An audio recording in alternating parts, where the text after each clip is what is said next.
سيدي. السلام عليكم ورحمة الله وبركاته. الحمد لله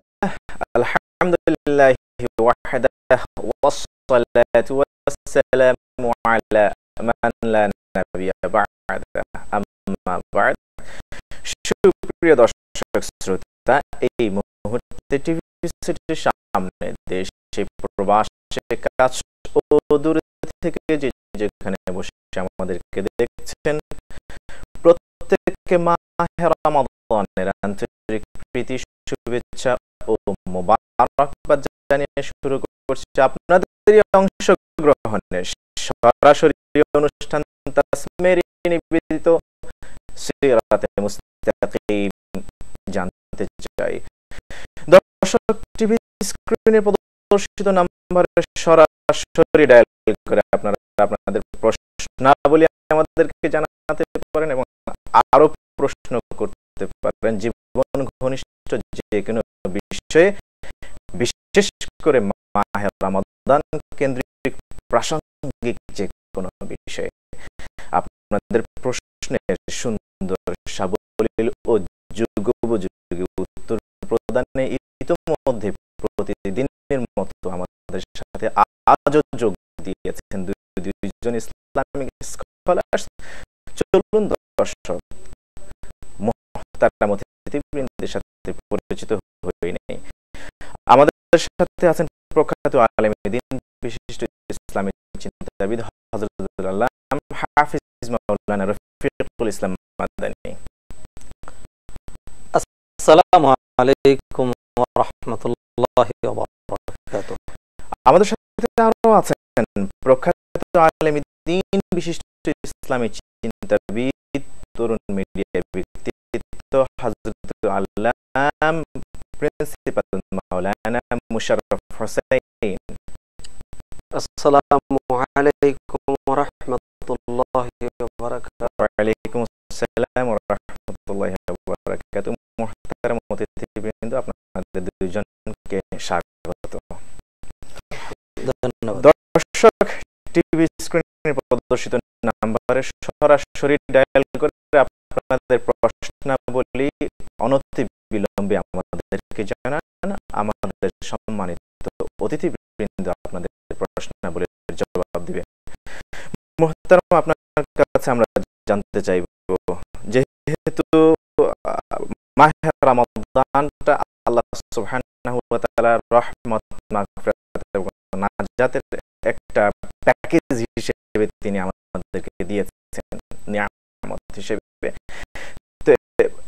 বলা হয়ে থাকে একটি হাদিসের ব্যাপারে যে এটি হচ্ছে নাজাতের এই দশক চলছে। একটা হাদিস, যদিও হাদিসের ব্যাপারে একটু কথা আছে, এই ব্যাপারে কি বলবেন আমরা জানতে চাইবো। আমাদের একটা ফোন আছে, নিয়ে আসছি। আসসালামু আলাইকুম ওয়া রাহমাতুল্লাহ। ওয়া আলাইকুম আসসালাম। জি, প্রিয় দর্শক, আপনার পরিচয় দিয়ে প্রশ্ন করুন। আমার নাম হচ্ছে জি জি, আমার নাম হচ্ছে এনামুল হক। জি প্লিজ।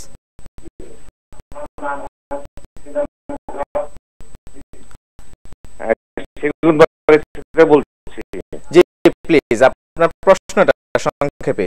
জি, আমার প্রশ্নটা হচ্ছে আপনার রোজাতে তারাবির নামাজের গুরুত্ব কতটুকু? জি, বহুত শুকরিয়া, আমরা আপনার প্রশ্ন পেয়েছি। মুহতারাম, নাজাতের ব্যাপারে আমরা জানতে চেয়েছিলাম। আলহামদুলিল্লাহ, ওয়াসসালাতু ওয়াসসালামু আলা রাসূলিল্লাহ ওয়া বা'দ। নাজাত মানে হলো মুক্তি, যেটিকে হাদিসের পরিভাষায় বলা হয়েছে ইতকুম মিনান নার, অর্থাৎ জাহান্নাম থেকে নিষ্কৃতির যে শেষ দশক। জি, আসলে দেখুন, মাহে রমাদান ছাড়াও বছরব্যাপী যে কোনো সময় রহমত, মাগফিরাত এবং নাজাতের ব্যবস্থা রয়েছে। তবে এই যে তিনটি দশ হিসাবে আখ্যায়িত করা হয়েছে, এটি মূলত মানুষকে একটু বেশি উৎসাহিত করার জন্য এবং আমলের জন্য তারা প্রতিযোগী হয়। নতুবা রহমতের যে প্রথম 10 দিন, তা কি রহমত কি বন্ধ হয়ে গিয়েছে? রহমত কিন্তু বন্ধ হয়নি, এখনো কিন্তু রহমত রয়েছে। অনেকেরই বদ্ধমূল ধারণা আছে। সুতরাং রহমত, মাগফিরাত এবং নাজাত তিনটি পাশাপাশি চলে।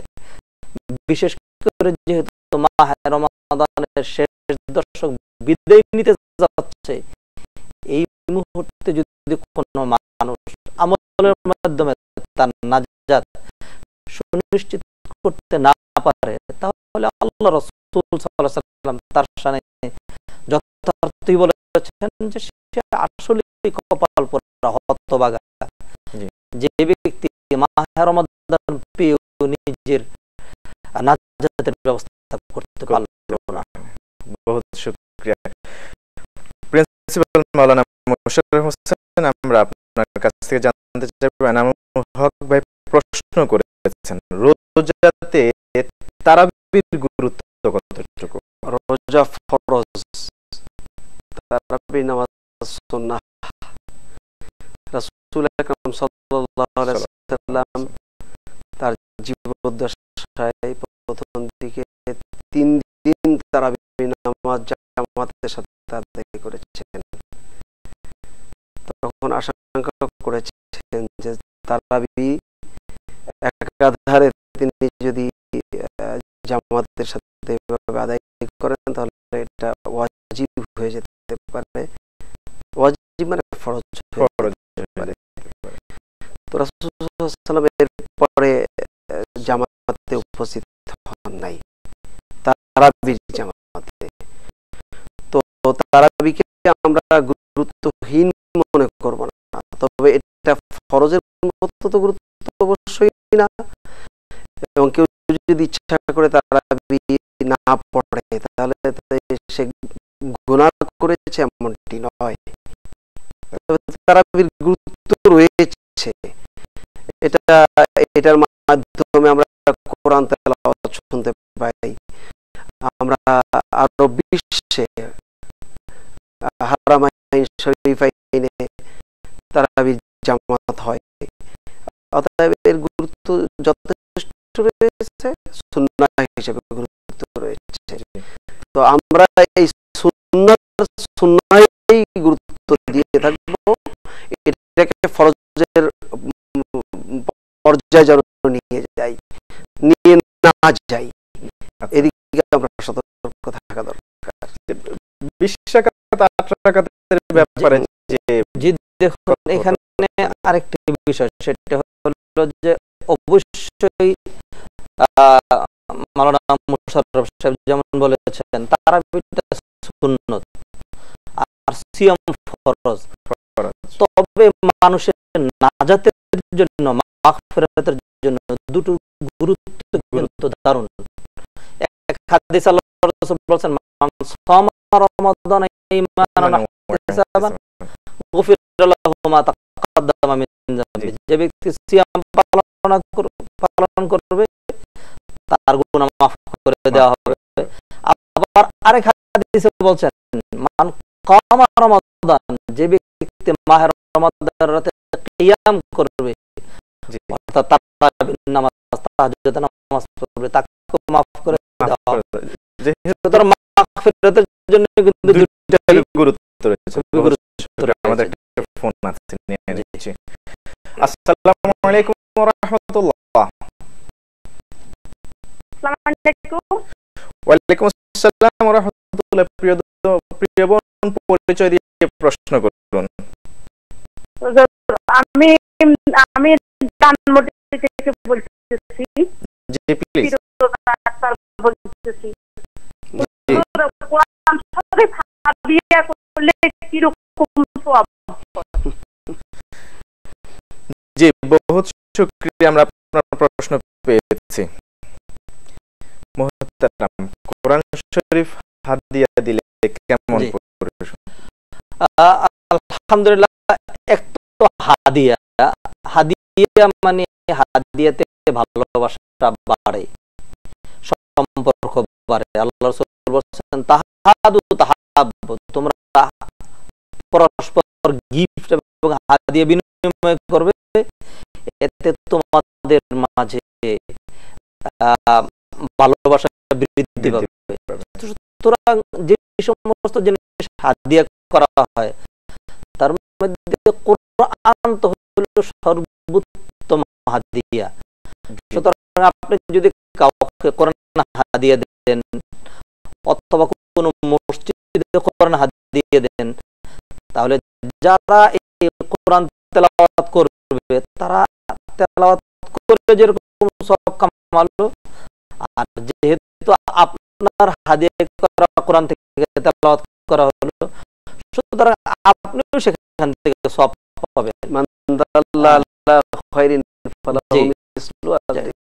সুতরাং আপনি তো খুব ভালো একটি জিনিস হাদিয়া করছেন, যেটির প্রতি তেলাওয়াতের অক্ষরে অক্ষরে আপনি ইনশাআল্লাহ সওয়াব পাবেন। তবে তার আমলনামা থেকে কিন্তু সওয়াব কমানো হবে না। জি, তেলাওয়াতকারীর আমলনামা থেকে সওয়াব কমানো। বহুত শুকরিয়া, আমাদের একটা ফোন আছে, নিয়ে আসছি। আসসালামু আলাইকুম ওয়া রাহমাতুল্লাহ। ওয়ালাইকুম আসসালাম। জি, প্রিয় দর্শক, পরিচয় দিয়ে প্রশ্ন করুন। জি, আমি ইমরুল হাসান বলছি মিরপুর থেকে। জি, প্লিজ। জি, আমি হচ্ছে জানতে চাই যে আপনার হচ্ছে আমি পূর্বে যেসব নামাজ মানে পড়া হয়নি, তো ওই নামাজগুলো এখন আমি কিভাবে ওগুলোকে মানে কাজা হিসেবে আদায় করতে পারি? বহুত শুকরিয়া, আমরা আপনার প্রশ্ন পেয়েছি। মুহতারাম, আমরা এই ব্যাপারে জানতে চাইব যে পূর্বের নামাজ যেটা কাজা হয়ে গেছে কিভাবে আদায় করবে। জি, আমি বলবো। জি, দেখুন, সবচেয়ে গুরুত্বপূর্ণ ইবাদত হলো সালাত। বরং সালাতকে কোরআনে আল্লাহ সুবহানাহু ওয়া তাআলা ঈমান বলে আখ্যায়িত করেছেন। আল্লাহ রাসূল বলেছেন, যে ব্যক্তি সালাত ত্যাগ করে সে কুফরি করে। আবার কেউ তেমন বলেছেন যে সে কাফের হয়ে যায়। সুতরাং কোন অবস্থাতে সালাত ত্যাগ করা যাবে না। তবে যেই সালাত ত্যাগ করেছেন, এখন যদি অনুশোচনা আসে, আপনি যদি তওবা আসে, তাহলে আপনার জন্য যে বিধান জমহুর উলামায়ে কেরামগণ বলেছেন, যদি আপনার সেই সালাতগুলো অসংখ্য নামাজ হয়ে থাকে, অসংখ্য নামাজ, হাজার হাজার ওয়াক্ত, তাহলে সেই ক্ষেত্রে আপনি তওবা করবেন। কারণ হলো এক হাদিস আল্লাহর রাসূল বলছেন যে আল ইসলামু ইয়াজুবু মা ক্বাবলা ওয়া তাওবাতু তাজুবু মা ক্বাবলাহা। ইসলাম গ্রহণ করলে তার পূর্বে সমস্ত গুনাহ মাফ হয়ে যায়। সুতরাং এক ব্যক্তি 70 বছর কুফরি করলো, শিরক করলো, তার সব যদি মাফ হয়, তাহলে যে ব্যক্তি 10 বছর নামাজ পড়েনি তিনি তওবা করলে এটি মাফ হয়ে যায়। সুতরাং আমি আপনাকে যে পরামর্শ দিব যে অতীতের হাজার হাজার যে ওয়াক্তগুলো রয়েছে তার জন্য আপনি খালিস নিয়তে তওবা করবেন, আর এখন থেকে নিয়মিত নামাজ পড়বেন। তবে যদি মাঝে মধ্যে 2-4 ওয়াক্ত কাজা হয়ে যায়, যেটা কাউন্টেবল, জি জি, সেই ওয়াক্তগুলো হাদিসগুলো আপনি কাজা করে নেবেন, নতুবা যাদের হাজার হাজার রক্ত রয়েছে, এমন লোক রয়েছে যাকে যদি বলা হয় যে পিছনে সবগুলো কাজা করতে হবে, তাহলে সে হয়তো এমন বাইকে বসবে যে ঠিক আছে এতদিন পড়ি না এখনো পড়ব না। এই জন্য জমহুর উলামা কেরামগণ এটা বলেছেন। এর উল্টাও কিন্তু মতামত রয়েছে, কিছু কিছু উলামা কেরাম বলেছেন মাঝে মাঝে সেইগুলি ধরে ধরে সেগুলি আস্তে আস্তে করবে। তবে আমি এটাকে প্রাধান্য দিচ্ছি না, প্রাধান্য দিচ্ছি যে তওবা করলে আল্লাহ মাফ করে দিবেন, তওবা করবেন এখন থেকে কন্টিনিউ করবেন ইনশাআল্লাহ। আমাদের একটা ফোন আছে, নিয়ে আসছি। আসসালামু আলাইকুম ওয়া রাহমাতুল্লাহ। হ্যালো, আসসালামু আলাইকুম। ওয়া আলাইকুম আসসালাম ওয়া রাহমাতুল্লাহ। প্রিয় দর্শক, পরিচয় দিয়ে প্রশ্ন করুন। আমি আমিন বলছিলাম নারায়ণগঞ্জ থেকে। জি প্লিজ। আমার প্রশ্নটা হলো যে আমরা তো মোটামুটি আলহামদুলিল্লাহ তারাবি নামাজ তো প্রায় শেষের দিকে চলে আসছি। জি, এখন তো আমরা বেশ অনেক ওলামার কাছ থেকে শুনতেছি যে গাছ এমনকি আব্দুল রাজ্জাক বিন ইউসুফ সাহেব তো চ্যালেঞ্জ করে বলতেছেন যে তারাবি 20 টাকা কেউ প্রমাণ করতে পারবে না, 8 টাকা তারাবি। এখন আমাদের এটা নিয়ে একটা দ্বিধার মধ্যে আছি। জি, যদি আমাদের এই মানে এই সম্বন্ধে একটু শুকরিয়া আলামিন ভাই, আমরা আপনার প্রশ্ন পেয়েছি। যে বিষয়টি হলো, যেহেতু রাসূল আকরাম সাল্লাল্লাহু আলাইহি ওয়াসাল্লামের জীবদ্দশায় 8 রাকাত পড়েছেন, তো 8 রাকাত পড়েছেন এবং সাহাবীদের সুন্নাতও কিন্তু সুন্নাত। হযরত ওমর রাদিয়াল্লাহু তাআলা আনহুর সময় 20 রাকাত জারি হয়েছে, যেটা হারামাইন শরীফাইন মক্কাতুল মুকাররমা এবং মদিনাতুল মুনাওয়ারা মসজিদের নববীতে এখনো চালু আছে 20 রাকাত। তাহলে তারা যারা 20 রাকাত পড়তেছে তারা তো মুহাক্কিক উলামা কেরাম সেখানে রয়েছে, যারা এখন একেবারে মানে বেশি কঠোরতার সাথে বলছেন 8 রাকাত বেশি পড়াই যাবে না। তাহলে মক্কা এবং মদিনাতে যারা পড়ছেন তারা কি বিভ্রান্তির মধ্যে আছেন? না, অবশ্যই না। উভয়টি সঠিক, উভয়টি সত্য। যিনি 8 রাকাত পড়বেন তাকেও আমরা ইনসাল্ট করব না, তাকে অবজ্ঞা করব না। যিনি 20 রাকাত পড়বেন তাকেও আমরা অ্যাপ্রিশিয়েট করব, তাকেও আমরা অবজ্ঞা করব না। আমাদের মধ্যে মুসলিম উম্মাহ যারা, উলামায়ে কেরাম যারা, তাদের মধ্যে এই উদারতা থাকার জন্য আমি উদাত্ত আহ্বান জানাচ্ছি। এবং যারা এইভাবে আক্রমণাত্মক কথা বলছেন তাদেরকে আক্রমণাত্মক কথা থেকে ফিরিয়ে আসার জন্য উভয় ধরনের আমলের ব্যাপারে হাদিস রয়েছে। আমাদের সময় হলো বিরতি দিতে যাওয়ার। প্রিয় দর্শক, আপনারা দেখছেন আপনাদের এই প্রিয় অনুষ্ঠান তাসমির নিবেদিত সিরাতে মুস্তাকিম। জানতে চাই, সময় হলো বিরতিতে যাওয়ার, ফিরে আসছি কিছুক্ষণের মধ্যে, আমাদের সাথে থাকুন। আল্লাহ তুমি দয়ার সাগর, রহমানুর রহিম, তোমার দয়ায় পূর্ণ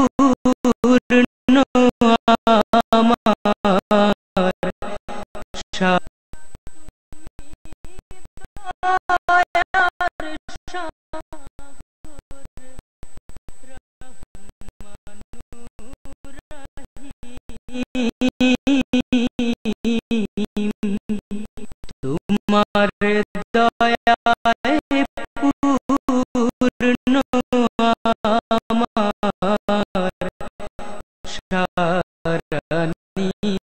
মুর্শিদি।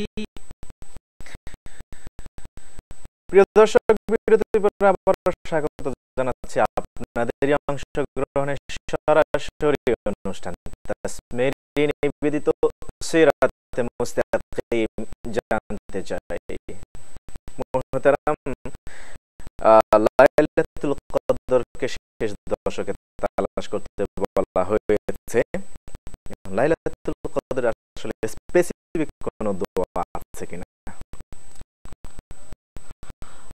আল্লাহ রাসূল সাল্লাল্লাহু আলাইহি ওয়াসাল্লাম লাইলাতুল কদর ক্ষেত্রে তিনি বলেছেন, তাহাররাউ লাইলাতুল কদরি ফিল আশরিল আওয়াখির মিন রমাদান। রমাদানের শেষ দশকে আরেক হাদিসে রয়েছে শেষ সাতের মধ্যে তালাশ করার জন্য। আর মা আয়েশা রাদিয়াল্লাহু তাআলা যখন আল্লাহর রাসূলকে প্রশ্ন করলেন, ইয়া রাসূলুল্লাহ আরাইতা ইন আদরাকতু লাইলাতুল কদর, আমি যদি লাইলাতুল কদর পেয়ে যাই তাহলে আমি কি আমল করব? আল্লাহর রাসূল সাল্লাল্লাহু আলাইহি ওয়াসাল্লাম তাকে বলে দিলেন, কুলি আল্লাহুম্মা ইন্নাকা আফুউন কারীম তুহিব্বুল আফওয়া ফা'ফু আন্নি। হে আল্লাহ, আপনি তো ক্ষমাশীল, মহিয়ান, গরিয়ান, ক্ষমা করতে ভালোবাসেন, অতএব আপনি আমাকে ক্ষমা করে দেন। সুতরাং লাইলাতুল কদরের মেইন মুখ্য আলোচ্য বিষয় যেটি এবং একজন মুমিনের সবচেয়ে কাঙ্ক্ষিত বস্তু যেটি, সেটা হলো এই রাতে মাগফিরাত এবং ক্ষমা অ্যাচিভ করা। এবং সেই জন্য যে কোনো ভাবে সে পারে শুধু আল্লাহর কাছে বেশি বেশি ক্ষমা চাইবে। আল্লাহ যদি কারো পিছনের গুনাহগুলো মাফ করে দেন তাহলে সে নিষ্পাপ, বিশাল কপালওয়ালা। সুতরাং লাইলাতুল কদরের যে আমলগুলো রয়েছে তার মধ্যে অবশ্যই ইস্তিগফার, ক্ষমা চাওয়া, তওবা, কোরআন তেলাওয়াত, কিয়ামুল লাইল ইত্যাদি এই আমলগুলো মাধ্যমে একজন মুমিন লাইলাতুল কদরের কদর দিতে পারেন। কিন্তু একটা চলে গেছে। আমরা আসছি, একটা প্রশ্ন আছে। আসসালামু আলাইকুম ওয়া রাহমাতুল্লাহ। জি, ওয়ালাইকুম আসসালাম ওয়া রাহমাতুল্লাহ। আমার প্রশ্ন হচ্ছে যাকাত সম্পর্কিত। জি প্লিজ। জি, যাকাত আমার যে কোনো কিছুর নাম হলো মোহাম্মদ সুলাইমান, নোয়াখালী জয়ক বাজার থেকে বলছি। জি, যাকাতের যে কোনো মান 1 বছর পূর্ণ হলেই পরে ওটাতে যাকাত আসছে। জি, এখন এক দোকানের মাল তো প্রতি সপ্তাহ বা প্রতি 15 দিন পর পরই চালান হয় এবং বিক্রি হয়ে যায়। এখন এটা যাকাতের হিসাবটা আমরা কিভাবে করব? এই হলো এক দিক। দ্বিতীয় দিকটা হচ্ছে একটা দোকানদার যখন তার দোকানদারিতে যা ইনকাম করে তার থেকে আরো বেশি এখন খরচ হচ্ছে, এই অবস্থায় তার ধীরে ধীরে পুঁজিটা ঘাটতির দিকে যাইতেছে। এই অবস্থায় যাকাতের হুকুম কি হবে? জি জি জি, বহুত শুকরিয়া, আমরা আপনার প্রশ্ন পেয়েছি। মুহতারাম, যাকাত 1 বছর পূর্ণ হতে হবে, এটা হলো নেশাব পরিমাণ সম্পদ হতে হবে। দোকানের মাল উনি মূলধন যা কিনেছেন এবং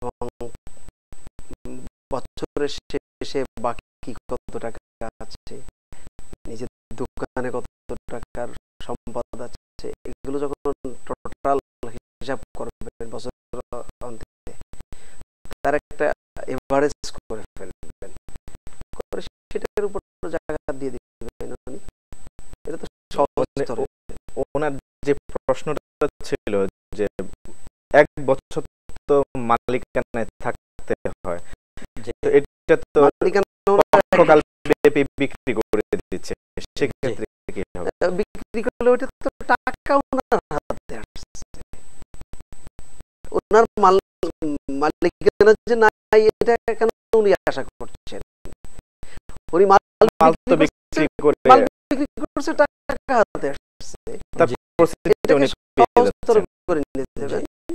অর্থাৎ মালের উপর মালের দাম ধরবে, টাকা যেগুলো ব্যাংকে অ্যাকাউন্টে জমা হবে অথবা নিজের ক্যাশে জমা হবে, সেগুলো মিলে যখন দেখবে যে নিসাব হয়ে গেছে এবং এটা পূর্ণ 1 বছর ছিল এরকম সম্পদ, সেটার উপর ভিত্তি করে তিনি জায়গা দিবেন। এটা তো খুব সহজ ব্যাপার। এটার উপর একটা গড় করে গড় করে যদি দেখা যায় বছরের শুরুতে ওনার 5 লাখ টাকা ছিল, আরেকটি সব মিলিয়ে আরেকটি প্রশ্ন এসেছে যে মাল যদি কোনো দোকানদার 10-20 লক্ষ টাকার সম্পদ দিয়ে সে ব্যবসা শুরু করেছে, একটা পর্যায়ে যে 1 বছর অন্তর সে দেখলো যে তার সম্পদ আস্তে আস্তে আস্তে আস্তে বিভিন্ন ভাবে কমতি, খরচ আছে তো, বিভিন্ন ভাড়া, তারপরে ট্যাক্স দেওয়া, তারপরে কর্মচারী বেতন দেওয়া, এগুলো দেওয়ার পর দেখা যাচ্ছে আয় যা হচ্ছে তার থেকে ব্যয় বেশি। আমরা আসছি, একটা প্রশ্ন আছে নিয়ে আসছি। আসসালামু আলাইকুম ওয়া রাহমাতুল্লাহ। আসসালামু আলাইকুম। ওয়া আলাইকুম আসসালাম ওয়া রাহমাতুল্লাহি ওয়া বারাকাতুহু। প্রিয় দর্শক, পরিচয় দিয়ে প্রশ্ন করুন। জি, আমিনুর রহমান বলছি ঢাকা থেকে। জি প্লিজ। আমার প্রশ্ন হচ্ছে যে ওই হুজুর আগে বলছেন যে তারাবির নামাজের ব্যাপারে, জি 8 রাকাত 20 রাকাত, জি, তো উনি যে হুজুর বললেন যে 8 রাকাত তো ঠিক আছে, 20 রাকাত তো ঠিক আছে, জি, এটা তো আমরা জেনে আসছি এবং পড়ে আসছি, কিন্তু ইদানিং 20 রাকাত যারা পড়ে তারা কিন্তু আক্রমণাত্মক, মানে মানে একটু আমার এই আশেপাশের মসজিদে দেখতেছি সাইনবোর্ড লাগায় রাখছে যে 20 রাকাতই করতে হবে, 8 রাকাত করতে হবে না। তো এটার ব্যাপারে আমি হুজুরকে আরেকবার অনুরোধ করব যে হুজুর যেন আমাদেরকে আরেকটু পরিষ্কার করে আমাদের মুসলিম উম্মার কাছে, আমাদের এই বাংলাদেশের মুসলমানদের কাছে আমাদের ধর্মপ্রাণ। আমরা আপনার প্রশ্ন পেয়েছি আমিন ভাই, আমরা আপনার প্রশ্নের জবাব নিতে যাচ্ছি ইনশাআল্লাহ। মুহতারাম, ইনকাম আর এক্সপেন্ডিচারের কথা বলছিলেন। জি, যখন ব্যবসায়ী তিনি তার সম্পদ যা ইনভেস্ট করেছেন, বছর অন্তে যখন হিসাব করে দেখবেন যে তার মূলধন যা আছে সেটা প্রথম যারা ইনভেস্ট করেছে ধরে নেন 20 লক্ষ টাকা, সেটা ইনভেস্ট করে 1 বছর অন্তরে সে দেখতে পেল যে তার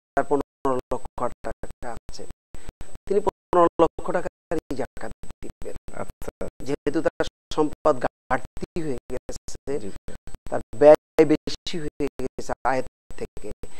এটা নিয়ে আসলে ইসলাম খুব সহজতর দ্বীনি ব্যবস্থা এবং এই মানবতার ধর্ম, এটা সহজতর। এরপরে এই যে প্রশ্নটা একটি আসলো, যার উত্তর আমি একটু আগে দিয়েছি, জি। যে তারা আমরা আসছি এটার জন্য আরেকটা ফোন আছে, নিয়ে আসছি। আসসালামু আলাইকুম ওয়া রাহমাতুল্লাহ। আসসালামু আলাইকুম ওয়া রাহমাতুল্লাহ। ওয়া আলাইকুম আসসালাম ওয়া রাহমাতুল্লাহি ওয়া বারাকাতুহু। প্রিয় দর্শক, পরিচয় দিয়ে প্রশ্ন করুন। আমি মিয়া মোহাম্মদ আবুল কুমিল্লা থেকে বলছিলাম। জি প্লিজ। আমি জাকাতের বিষয়ে বলতে চাচ্ছিলাম যে জাকাতের যে নেসাবের পরিমাণটা 1 বছর হলেই হবে না সম্পূর্ণটাকে 1 বছর থাকতে হবে? আমার নেসাবটা 1 বছর হলো, আজকে যদি আমি হিসাব করি তাহলে আজকে যদি আমার কাছে 5 লক্ষ টাকা, সেটাও কি নেসাবের সাথে যোগ করে সম্পূর্ণ টাকা দিতে হবে, না এই টাকা আমার কাছে 1 বছর শুধু সেই টাকার উপরে আমার 1 বছর পার হইলে আমি টাকা দিতে হবে? জি, বহুত শুকরিয়া মিয়া মোহাম্মদ আবুল সাহেব, আমরা আপনার প্রশ্ন পেয়েছি। যে মুহূর্তে কি জন্য বলছিলেন? আমরা তারাবির উপরে কথা বলছিলাম। জি। দ্বিতীয় একজন ভাই আবার মনে হয় আমিনুর রহমান ভাই, জি জি জি, তিনি প্রশ্ন করলেন যে তারাবির বিষয়ে কোন কোন মসজিদে লিখে রেখেছে, সাইনবোর্ড ঝুলিয়ে দেয়া দিয়েছে যে 20 টাকাতেই পড়তে হবে। আল্লাহর রাসূল যেখানে এত কঠোরতা অবলম্বন করেননি, জি জি, সেখানে একজন ইমাম অথবা মুসলিম কমিউনিটি এই যে কঠোরতা অবলম্বন করা, এটা তো কোরআন এবং সুন্নাহ পরিপন্থী, জি, তাই না? এটা লা ইউকাল্লিফুল্লাহু নাফসান ইল্লা উসআহা, আল্লাহ তাআলা মানুষের সাধ্যের অতিরিক্ত কাউকে চাপিয়ে দেন নাই। তো এখানে আল্লাহ রাসূল সাল্লাল্লাহু আলাইহি ওয়াসাল্লাম যেখানে 20 রাকাতের জায়গায় 8 রাকাত পড়েছেন, খলিফা ওমর রাদিয়াল্লাহু তাআলা থেকে 20 রাকাত শুরু হয়েছে এবং ওমর রাদিয়াল্লাহু তাআলা এটা দেখে তিনি সম্মতি দিয়েছেন। সহিহ বুখারী মুসলিম তো হাদিসে ভাবে আছে যে কানা ইউরাদু রাসূলুল্লাহ সাল্লাল্লাহু আলাইহি ওয়াসাল্লাম ফি কিয়ামিল লাইলি বিগাইরি আন ইয়ামুরুহুম বিআযিমা। জি জি জি, তিনি জোর তাকে দিয়ে কাকে কিয়ামুল লাইল করতে কিন্তু নির্দেশ করতেন না, বরং তিনি উৎসাহ ব্যঞ্জক হাদিস শোনাতেন, কথা বলতেন। আমি এখানে নেগেটিভ হবে না, বিষয়টি এরকমও কিছু কিছু মুসাল্লি আছেন শুধু মাসওয়ারি মুসাল্লি, উনি 5 ওয়াক্ত পড়েন, নিশ্চয়ই তাকে আমি অ্যাপ্রিশিয়েট করব, ধন্যবাদ দিব।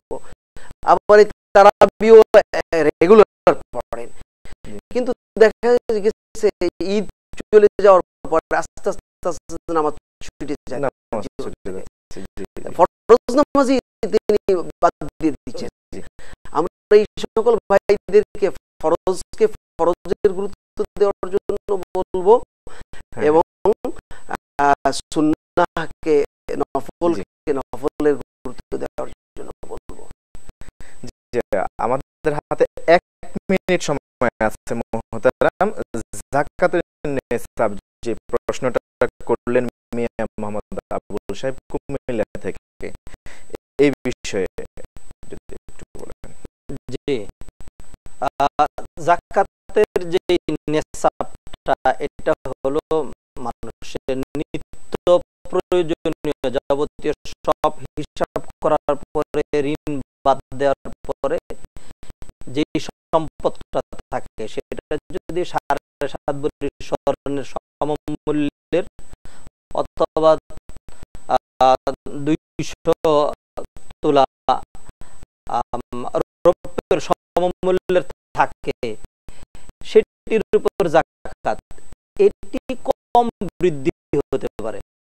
যদি দেখা যায় বছরের শুরুতে 7.5 ভরি স্বর্ণের মূল্য ছিল, বছরের মাঝে এসে এটার পরিমাণ একটু নিচে চলে এসেছে, আবার বছরের লাস্টে গিয়ে কিন্তু আবার উপরে চলে আসছে, তাহলে কিন্তু গড়ে ওনার উপরে এটা যাকাতটা চলে আসবে।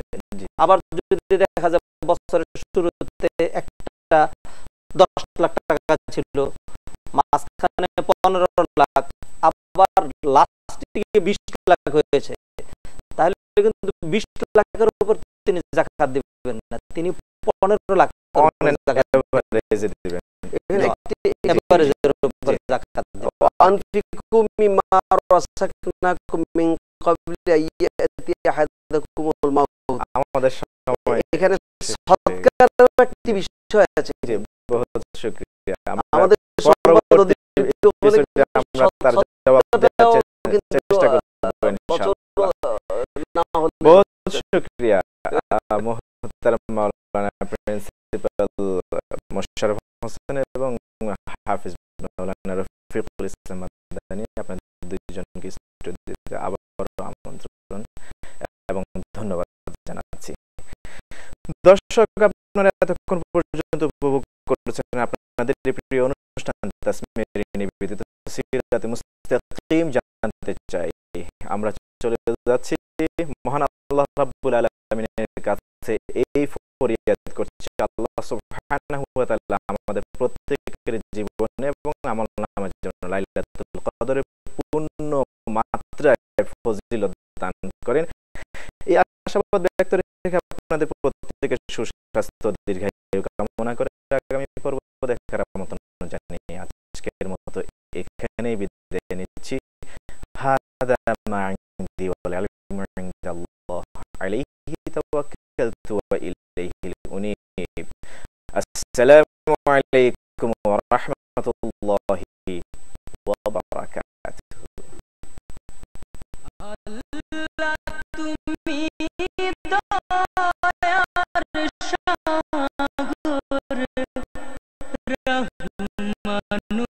রহমানুর রহিম,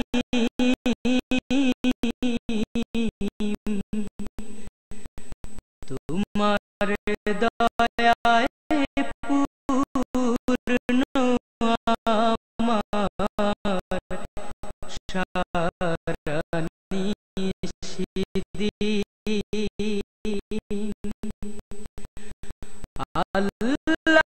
তুমি দয়ার সাগর, রহমানুর রহিম,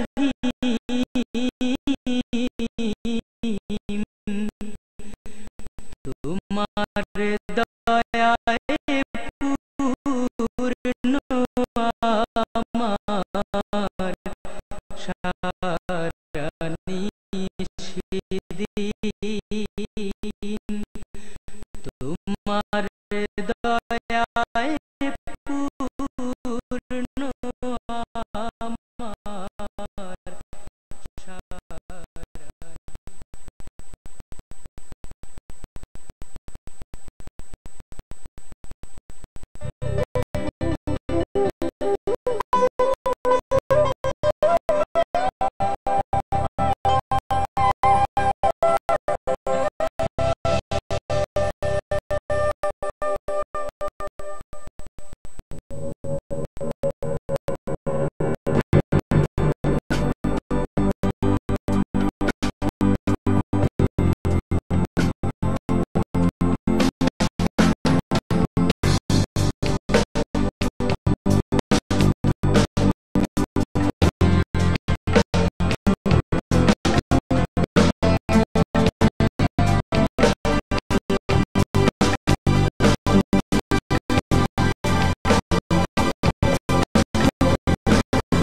আসসালামু আলাইকুম ওয়া রাহমাতুল্লাহি ওয়া বারাকাতুহু।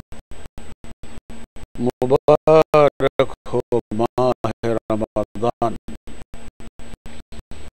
দূরের ও কাছের, দেশের বিদেশের সকল সুপ্রিয় দর্শক শ্রোতাদেরকে এশিয়ান টিভি থেকে জানাচ্ছি আন্তরিক প্রীতি ও শুভেচ্ছা। সুপ্রিয় দর্শক শ্রোতা, আপনারা অধীর আগ্রহ নিয়ে নিশ্চয়ই বসে আছেন যে আজকের এই সোহানা ইলেকট্রনিক্স নিবেদিত আমাদের এই অনুষ্ঠান আলোকিত পথ,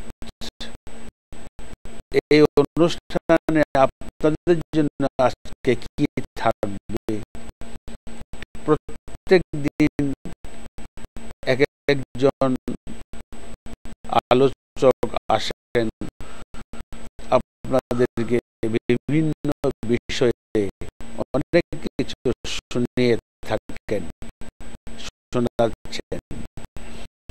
আজকে আমরা এমন এক ব্যক্তিকে আমাদের এই অনুষ্ঠানে দাওয়াত দিয়েছি প্রধান আলোচক হিসেবে। তিনি অংশ নিয়েছেন। আসুন সর্বপ্রথম তার সাথে